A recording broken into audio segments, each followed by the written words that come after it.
Good afternoon once again. I am Victor.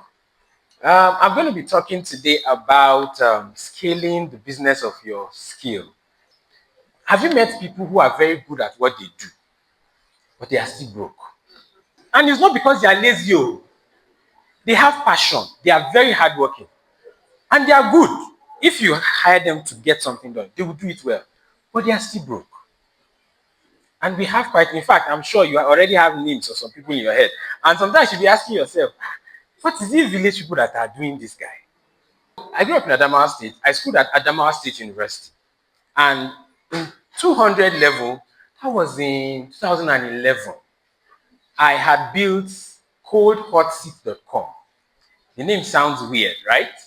Cold Hot Seat was, in those days, we didn't have platforms that when you are preparing for UTME, you just go online and then you are taking tests to help you prepare. In those days, we didn't have them. We had booklets. Who used those books? Past question and answer. So I had an idea like, okay, let me start building this thing. So it's hot seat that is cold. So it's not the real exam, but it's like mock exam. So I built it. I started coding at that time. I'm a tech person. I studied computer science, and I have later on built businesses around that. I built it, and I was skilled because I started very, very early. As at that time, I was already working remotely in 200 level. I was working for a software company that was not in Adamawa State at all.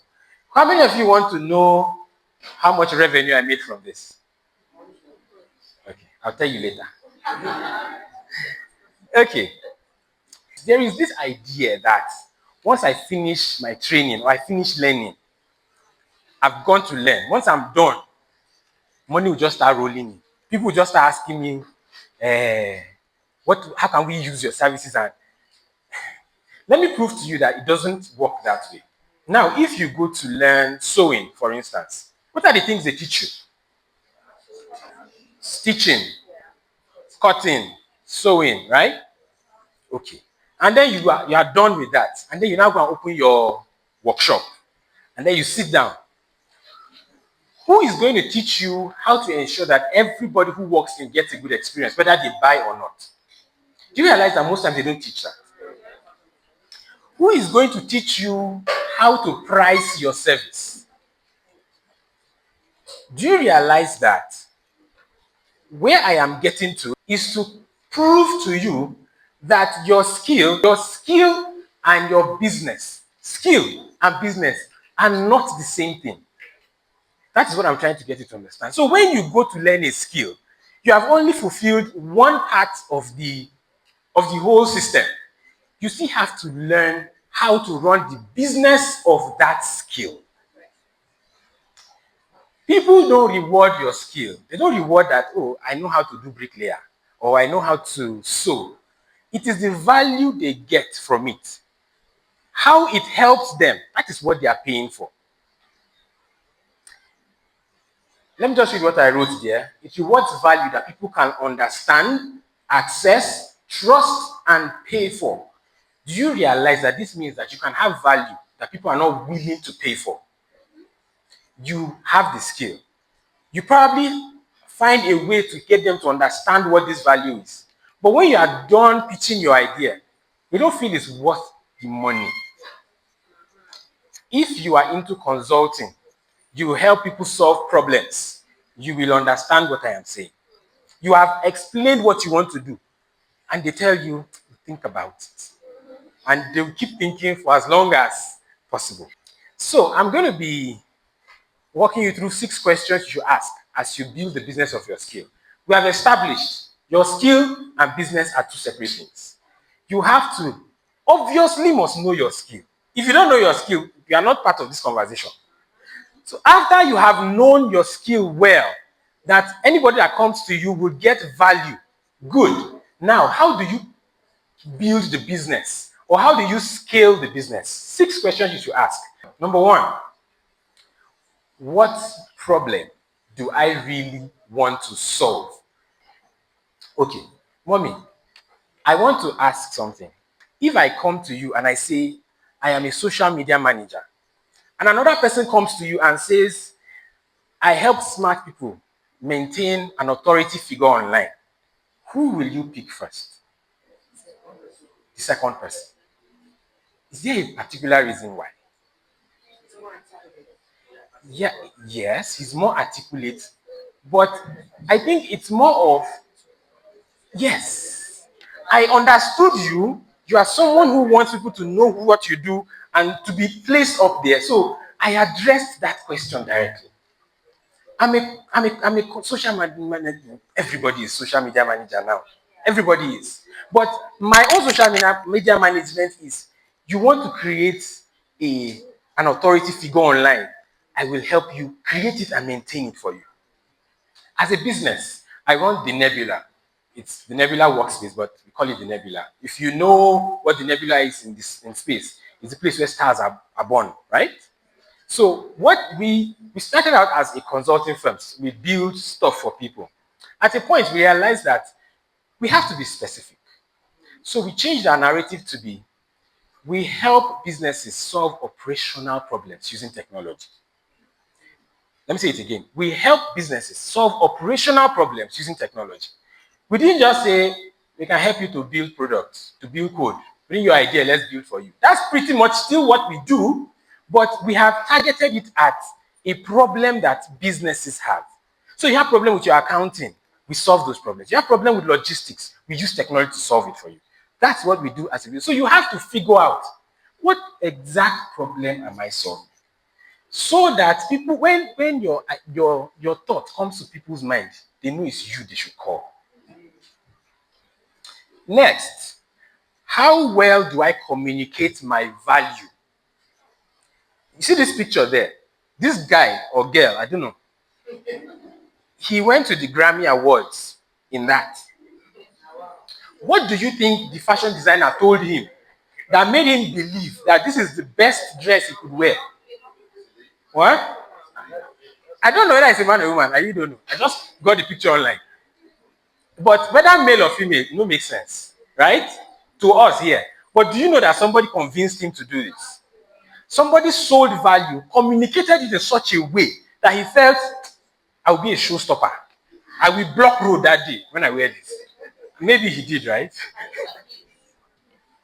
If people don't understand your value, they can't pay you for it. That's the summary of this. You must be able to communicate what you do in a way that people understand it. There's a rule of thumb. I think I should have said this before now. If you are choosing a business name or a website address like www or something, if you're on a phone call and say what they ask you, what's your website name or website address? And you say the first time, you say the second time, and you have to spell it. Just know you've chosen the wrong name. It's a like basic rule. Once you have to say it 2, 3 times and then please spell it. Check the name again. And this doesn't just apply to website addresses, it even applies to your business name. When after you have given them your business name, they can't find it online because they're always using the wrong spelling. Number 3, question to ask yourself. What impression have I created about myself that can help sell my value? TikTokers, here. I need your ears. Don't spoil the name you don't already have. What people know you for right now. Let's say you now bring out a product. What would they now say? This girl now bomb she dey shake. Wait till she won't concert. So from today, if you want to have a skill or you already have a skill and you know you want to build a business around that skill, start changing what the impression people have about you. Because that is, people have to trust you. People have to have confidence in you for what you say you do. So once they've already seen you as rubbish person, you have to do a lot of work to change that. So start changing it now. Or you are the kind of person that always insults people in comments. Once you enter comment like this, fight must start. Question number 4. What systems ensure I am not the bottleneck? Now, this is for people who are about to start business. And in your mind, you already know this business is going to be big. I don't think there's anybody that plans to start a small business. You want your business to be big, right? Do you know why they call this thing bottleneck? You know why? Yes, it narrows and it's always at the top. Meaning that it's the orgas that usually cause bottleneck. Bottleneck is the thing that stops things from moving. Like processes just stop flowing. We are trying to achieve this. At a point, we hit a roadblock. It's called a bottleneck. It is the bosses that most times cause bottlenecks because they are the ones busy who have not approved the thing that should have caused something to happen and something to be supplied. So if you are planning to build a big global business, start by putting systems in place that will ensure that with or without you, things will keep moving. That's the point here. And if you already are in the business and for anything to breathe, they must call you. Start changing that because you don't know how much you are losing in time. You are losing so much time, business time. If you calculate your business in terms of time, you will appreciate this. I had to preach this to myself at some point, and I had to spend more by hiring new people because I realized that I need people who are smarter than me to take over some things that I do because I'm actually slower at it. And I feel I'm the one that has to do because I'm the owner of the business.